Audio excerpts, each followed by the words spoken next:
Hey, want to know a secret weapon to finding success as a freelancer? It is plain and simple. Finding a good community to be a part of. And that's what we're talking about this week. Are you ready? Let's go. What is up, self-maders? And welcome to another episode of the Self-Made Web Designer Podcast. I hope you had a good week, but I have a feeling it's about to get even better because this week's guest is an awesome web designer, developer, entrepreneur et al. He does everything, folks, and his name is Mr. Tom Ross. Tom founded a little-known website called Design Cuts and has recently begun devoting his time to help people create and maintain meaningful communities to be a part of. You know, finding a community to be a part of is essential to you making it as a freelancer in any field, whether it's web design, development, copywriting, heck, it could even be freelance horseshoe making. Is that a thing? I don't know. When you have a community, you have a group of people that can help encourage you when you're frustrated or when you feel like giving up. When you have a community, finding the answers to tough questions comes much more quickly. And more than anything, when you have a community, it makes the journey of being a freelancer a lot more fun. So we're going to talk about it this week with Tom Ross. But before we do, I want to take a second and encourage you to hit that subscribe button wherever you're listening or watching this podcast. And then go one step further and leave us a comment and a rating so other people know what they're getting into when they become a self-mader as well. All right. Are you ready to hear from Tom Ross about how to find success as a freelancer through finding a good community? Okay, let's do it. Well, Tom Ross, thank you so much for being on the Self-Made Web Designer Podcast. So good to have you. Thank you so much, Chris. It's an honor to be here. Yeah, so I wonder if you can just take a second and give us some of your background and how you got to where you are today. Sure. I started young. So I was 12 years old. I was sat with my best and oldest friend at the time, and we sat around his computer. He right-clicked on a web page, hit view source, and it spat out a bunch of HTML. And it literally blew my mind. I remember it was like the first time I saw the Matrix. I was like, you mean people build these website things? They don't just exist. And from there, I taught myself basic HTML in a couple of weeks. He taught himself basic HTML in a couple of days because he's a genius. And he's now like a super established developer out in New York. And we started building websites together. And I loved it. And, you know, from there, I could kind of scratch the creative and entrepreneurial itch. We had all kinds of fun ventures and websites we built over the years, and some of them made a bit of money while we were at school and that kind of thing. After that, I became a freelance web designer for a lot of years. And I was typically known as the guy who was pretty good with conversions. So I would make attractive websites, but literally people would come to me and it would be like 50 to 100% increase in their revenue, like overnight when they put the redesign live. And I remember thinking it felt like a kind of superpower or a magic wand that you could wave, because most websites are horrible. And you slap like an incredible high performing design on it, can just transform businesses. And, you know, when there were clients who were earning like 10, 20 grand upwards a month, you know, it was really satisfying to see that immediate return for them. So I did that for a bunch of years. I had all kinds of ventures along the way. I was starting online communities. That's something I've always been passionate about. I started a big design blog, which did well in terms of like a ton of visitors. It was like 15 million visitors. But then that ended up actually being quite hollow. I was chasing the vanity metric of traffic because that's what all the internet marketers told you to do. And so all of these random things kind of led me to then starting my company Design Cuts about 8 years ago. And we are the highest rated marketplace in the world for creatives and designers. We sell like fonts and graphics and templates and things which basically save designers time, but actually allow them to be more creative. And when I started the company, truthfully, this is probably like horrendous business advice, but we had no business plan. We had no revenue goals. We didn't even have member goals. The one goal I had was I want to build the most engaged online community I've ever seen. And so we found great product market fit from day one. I basically made friends with our first 200 to 300 customers. I was like on phone calls with them. We knew about each other's families. I was just chatting all the time with them. And I learned so much from those people, and they enjoyed that kind of hands-on care so much that they started telling their friends who told their friends. So the company really kind of took off like a rocket in year one, entirely bootstrapped, no funding, no money put into it either. Like it was literally just hard work, blood, sweat, and tears to get it off the ground. Ridiculous hustle work from my side. I was like binge listening to Gary Vee back then. And so I was working 18-hour days, 7 days a week. That ended very badly. I hospitalized myself. I developed chronic health for years on the back of it. And that's been like a slog, like trying to manage the company and grow the culture and everything. And, you know, I love what I do, but like I ruined myself in the process. Yeah. And now I'm very thankful. We have an incredible team. We've built an incredible platform. Our community are the best community I've seen online. And I feel very privileged and lucky to do what I do, but it's been a varied roller coaster to get here. Yeah, it's such a cool story. And I think the really interesting thing for me is what would seem to be a really successful first attempt that had, you know, millions of visitors onto the original website that you built, but you said it felt hollow. And I know kind of some of the back side of the story is that you're now focusing more on community and building community. So tell me about that transition. What has drawn you towards community more in this season of your life? I've actually, so I just released my free book, but I've been writing a book on community in my head for like the last 10 years. So it's not a recent revelation for me that community matters. It's kind of always been something I've been really passionate about. And really my wake up was, 8 to 10 years ago in the run up to starting my current company, where I just realized what a load of, am I allowed to curse? Nothing too bad. Sure, go ahead. Okay. What a load of crap vanity metrics are.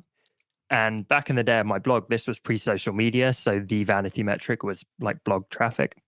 But now, of course, it's how many followers you have on social media. And whilst it has some importance, it's way less important than most people believe. Everyone's chasing the next 10K followers, or they think they're going to hit some milestone and they will find success. And those numbers are just very empty in most cases. And there's a case study I cite in my book, which I always refer to. At my company, we did a partnership with another business, another community, which had 1 million people on their email list. And I was like, damn, 1 million people email list. That's insane. This is going to be a really mutually beneficial, lucrative partnership. And it all went out. And actually, it fell flat. Like the returns were terrible. The click rate and open rate on the email list was horrendous. And we did another partnership with a community that had 5,000 people in it, so relatively tiny.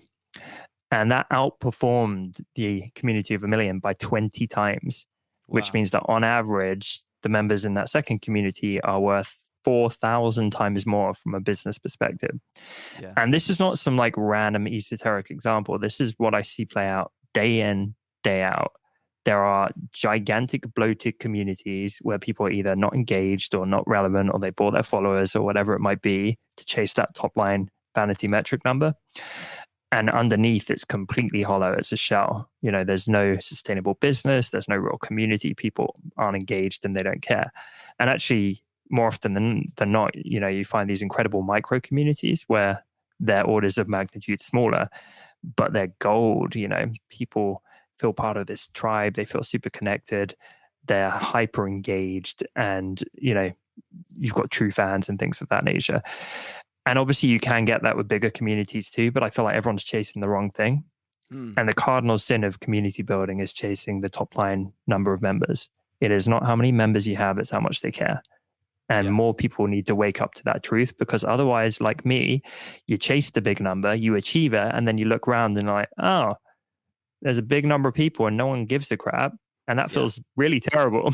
Like that's a really bad feeling. A lot of the listeners that listen to this podcast are probably looking for the community to be a part of. They're looking for that sense of belonging. They're looking for help. They're looking for engagement. So So I guess my question would be, how do you know when a community isn't hollow? And how do you know, what are the signs that what I'm about to get into is actually going to be helpful for what I'm doing as a web designer, what I'm doing as a freelancer, entrepreneur, or whatever? What are those key takeaways that you're looking for to make sure that what you're investing in is going to be worth it? I think you need to have a degree of self-awareness, because it's not that there's a right or wrong type of community or vibe within a community. Is it right or wrong for you? Mm. And for example, like it's not web design, but in the lettering space, there's two examples that I cite in my book. There's Becca, who runs the Happy Ever Crafter, which is just the best name ever for a business. And she very much targets beginners. So she's like super lovely and holds their hand and walks them through it and kind of spoon feeds them in a very helpful, fantastic teacher way. And then there's another example, which is Paul, who runs Pascribe. And again, incredibly lovely guy, but he's known as like the seriously like meticulous professional letterer.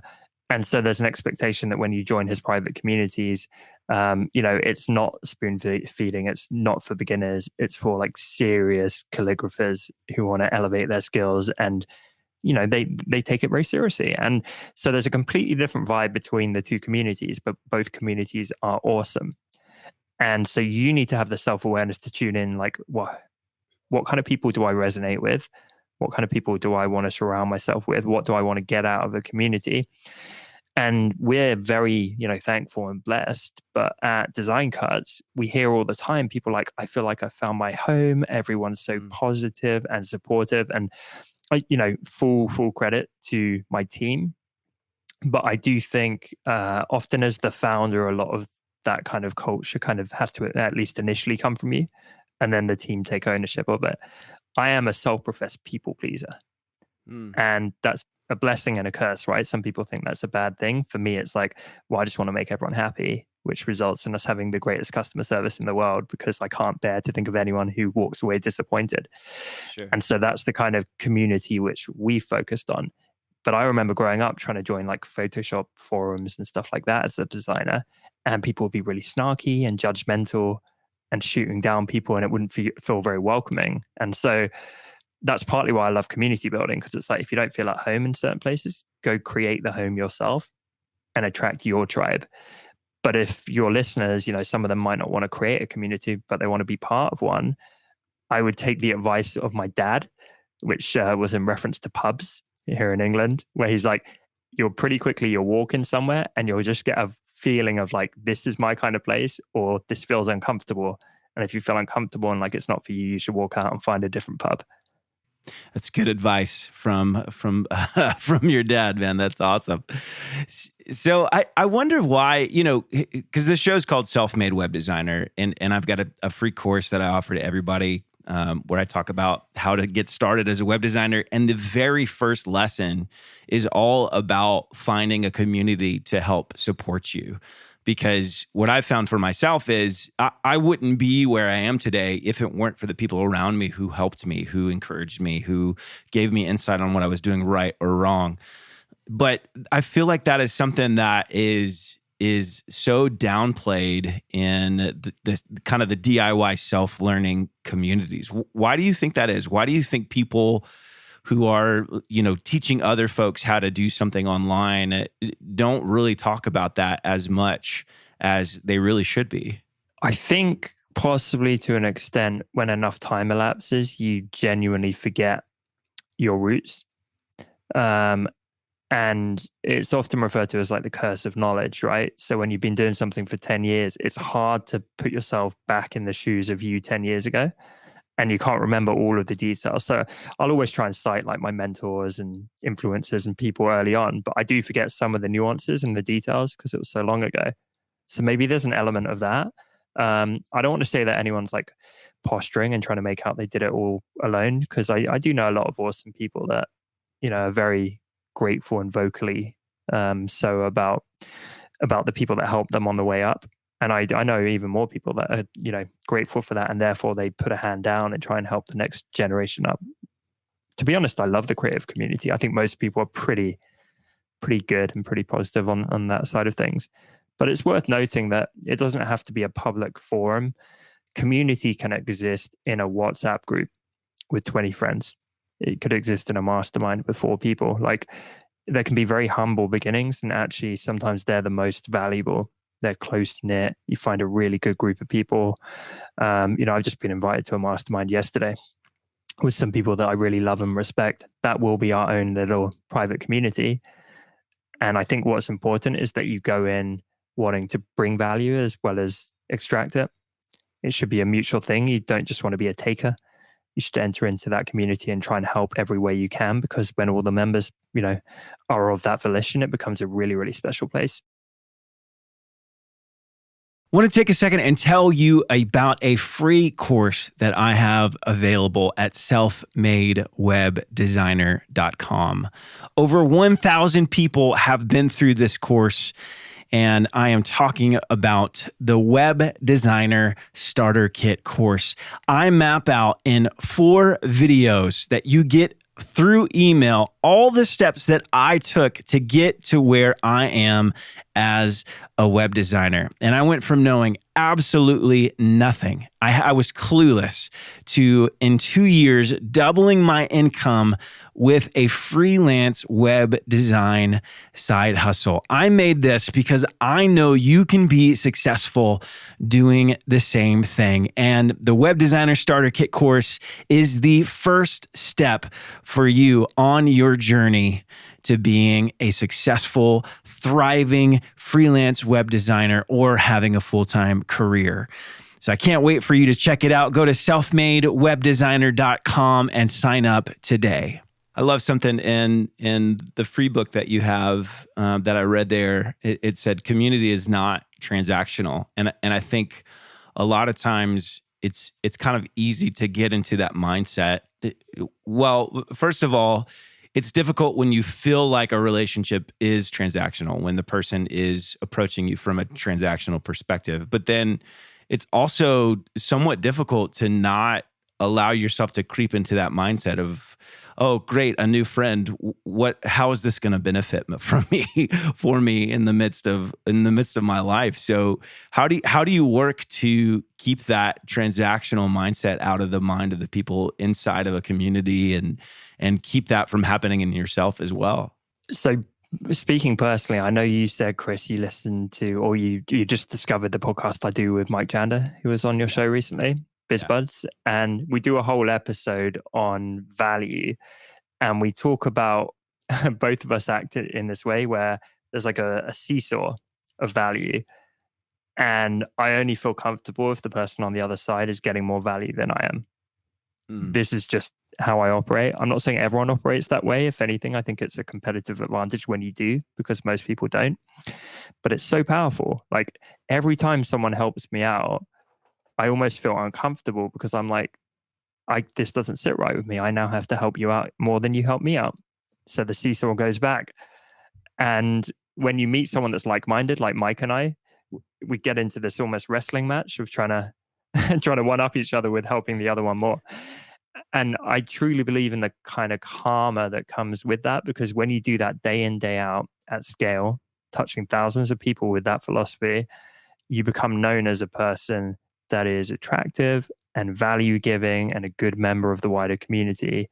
And that's how you build reputation, doing that consistently over years. And so I studied, I minored in philosophy at university. Pretty sure it was Hume that argued that there is no truly selfless action. And it gets pretty dark. It's like if a mum, jumps in front of like her daughter to save her daughter's life, then she's still partly selfish because she doesn't want to see her daughter die and endure the pain. And so it's an alleviation of pain. Anyway, without going too into that, the point is, I think you can do both. I enjoy being a person that gives value and helps others because it feels good. I enjoy it because it benefits the other person, but I also recognize that it's good business sense, and it, has allowed me to carve out a good brand and reputation personally and with my company. And I don't think there's anything wrong with that, because everyone wins. I win, the other person wins, everyone wins. The world's a better place. And, that's kind of my whole philosophy, really. Yeah, that's great. I wonder, because a lot of the listeners for this show are kind of in the earlier stages of their freelancing career and web design and development. And I wonder if some of the folks listening feel like, well, what do I have to offer if I'm just getting started? Like, I know nothing about this. So what do you say to folks like that who feel like, I don't really have a valuable contribution? So how could I ask for anything? All right, great question. All kinds of ways. Work the angles, like figure out, we all have skill sets, right? We all have stuff that we do better than the average person. In the case of your listenership, it may well be web design. I literally see nothing wrong with giving your time or your services for free when it's on your terms and you're doing it strategically. Totally different than a client coming to you, hey, like do some free work for me, and pushing you around. When it's on your terms, it's part of a wider play. And I'll give you an example. I do this to this day, right? Typically, I will help with my time. It might be marketing or business consultancy. I'll frequently do that as a value add on, the sprinkles on top of a partnership or opening the door to a partnership. I will give my time, but I will do it equally with skill sets that I've had since my more junior days, like my design work. So recently I was listening to one of my favorite podcasts. There was a guest on that podcast, and I thought, I really like what this guy's saying and what he's all about. I'm going to reach out. So I reach out to him and I say, hey, I'm just reaching out. I loved you on that podcast. Here's what I loved about what you said. And I promise I'm not like some random, person looking to get anything from you. I legit have my own business. It's going well. But I'd love to thank you for such a great episode. Could I take one of your quotes from that episode and turn it into a quote graphic on Instagram? He told me that he got hundreds of messages following that podcast because it's very popular. And I was the only one that led to anything and that really stood out. And he responded. He was like, sure. I designed the graphic. He posts it on his page. We chat a little bit more. I help him with some of his marketing. Before I know it, I'm there consulting for free for his team. So I'm coaching his team on their marketing, like his marketing department and email person and so on. Then I've done all of this without any expectation, by the way, just because it's how I like to operate. Suddenly he invites me to be part of this private group of top UK entrepreneurs, which are massively talented, successful people, orders of magnitude, more successful than I am. So I'm very honored. Of course, I say yes. Now I've got this incredible network of friends flourishing, and they're trying to teach me stuff about angel investing and new areas I wanted to get into. And we keep in touch. And now we're formed a bit of a friendship. And now he's someone in my life who I, really like and value and respect. And all of that came from the fact that I did a dumb Instagram graphic to get the wheels rolling. And what annoys me is most people who have zero leverage are not willing to do that because they're too fancy for it, right? It's beneath them. I'm running a decent sized company. We got over 20 staff at this point. I'm busy as hell. I'm about to get married, got personal brand. I'm flat out with my company. And yet I still make time to do graphics as if I were a junior with zero leverage, just trying to break into the industry. I still act in that way. And it frustrates me when people that have no experience or leverage aren't willing to do the same thing. It sounds like there's this real pervasive level of humility that you have to maintain. And there's a book I just read by a guy named Adam Grant that it's called Think Again. And he talks about how there's this range, right, when you're learning, where when you first start, you feel like you know absolutely nothing. And then at the end of that, when you become an expert, you feel like you know absolutely nothing. But somewhere in the middle of there is where we start to feel really good about ourselves. And we start to think, oh man, I'm awesome. Look at all this stuff that I can do. And so how do you keep that? Because, in my mind, you'd be an expert in the field. You'd be somebody who's been doing this for quite a lot longer than most of the folks that I talk to. So how do you keep that level of humility where you're just able to go, hey, here's some stuff. I did it for free. I want nothing from you. I would say by recognizing that in every single respect, it's the smart and right thing to do, to be honest, because Here's what baffles me, right? Like, if you get a bad experience from a company and the obvious thing they should do is like apologize and give you a refund, but they try and fight it tooth and nail, and then you never buy from them again and you go and complain about them online to everyone you know. And I always look at it and I think, well, even if you're a complete arsehole as the founder, just bite your lip and give them the refund and give the good service. Even if you fundamentally disagree with it and you hate yourself for it, still do it, because it's going to make you more money and it's a better business move. If you're a nice person, even better, because then you get to act like a nice person and do the work and be humble and provide value. And like I said before, you win on all fronts. Everyone wins. You win in business, you win in life. It feels great. When you do nice stuff, you get positivity back. And that's literally just how I'm trying to run my career. It's like people are being super nice and supportive back to me because I'm trying to give upfront to them first. I'm making friends. It's so because no one generally, or most people don't seem to operate in this way, right? All of us on LinkedIn, we're getting like spammed to death every single day. Everyone's so pushy and like sleazy in the business world that it's a differentiator. And so when you do this stuff, for me, it's the most obvious strategy, way to act, whatever you want to call it, in the world. Yet no one else is really doing it. So when you do it, it stops people in their tracks and they're like, oh, wow, like you genuinely are trying to help me. And there's people I help where I don't get anything back. Fine. Just put more good karma out into the world. I'm not there like, cough up like 6 months later. It's fine. Cool. Yeah. Worst case scenario in that thing is like my name comes up in a room with that person and they go, oh yeah, he's a good guy. He helped me. That's good enough for me. Yeah. Yeah. That's awesome. It's such a great perspective. I wonder if we could just wrap up our time together and have just absolutely loved having you on the show and appreciate your insight so much. I have a feeling that there are some folks out there who are, as the beginning stages of what they're doing, feel like they're having a hard time finding that community. They don't even know where to look. So talk a little bit about the discovery process. If somebody is looking to find their people, the folks that they just click with, like when they walk in the pub and feel like they fit, how does somebody go about seeking that place out? Great question. I do think there has to be a time of research. So it's not going to fall in your lap. You do need to go out and look. Obviously, social media, asking for recommendations, getting really embedded in your industry or your space is vital. But I think step one has to actually be defining it, like I said before.